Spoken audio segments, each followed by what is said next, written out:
我想刚好把握大使这次来访的机会，也表达一下哈。我们对于这个明年1月1号开始，那我们的这个要开放美国那含有这个莱克多巴胺的猪肉进口的事情哈，那我们要表示关切哈，要表示关切。那因为过去呢，台湾的这个相关的食物的法律哈是非常严格的。所以在我们所有的这个猪肉里面呢，不管是生产、制造或是进口，都不可以使用含有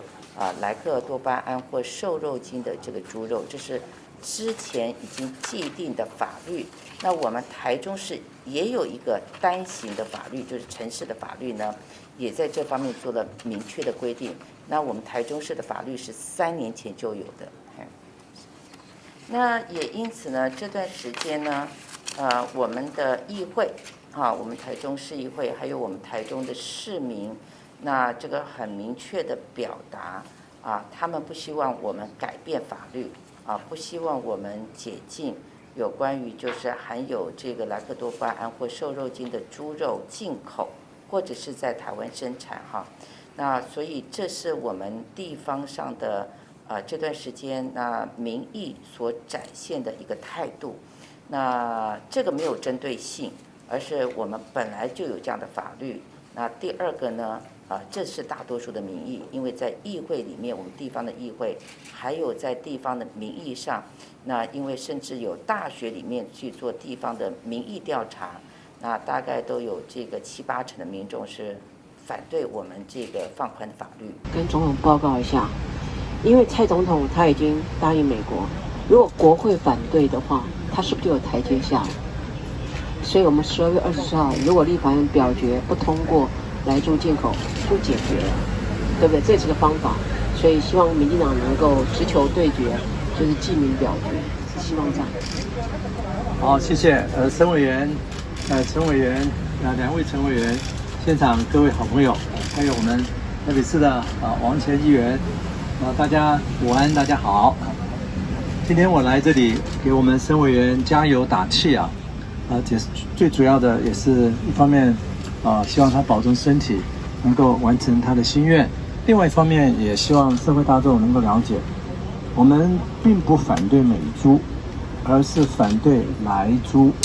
这点非常重要因为我们是 WTO 的成员国，所以对于自由贸易我们都知道，但是问题就是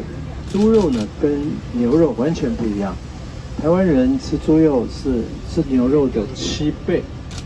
台湾人吃的猪的内脏呢是牛内脏的237倍。也因为这样的关系呢，涉及到猪肉的就要特别注意。那么我们感到很遗憾的，蔡总统在做这个决定的时候没有跟任何人商量，8月28号就自己这样做决定了。为什么我们会这样说呢？各位想想看，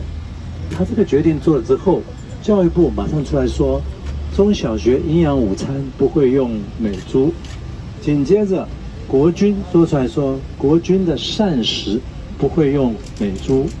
然后呢，退辅会也出来说，我们荣民机构的膳食也不会用美猪。教育部也强调，左训中心的国家级选手也不会吃美猪。各位想想，如果美猪像蔡总统说的这么安全这么美好，为什么这些重要的人都不吃呢？显然他是有一些健康安全上的顾虑，不能够完全消除。这一点呢，我们大家也不要否认。好，现在蔡总统说了，那我们没有别的意思，只是希望我们的民众能够多一种选择。你既然要他有选择的机会，至少要他知道在采购猪肉的时候，知道哪一个是莱猪，哪一个不是莱猪。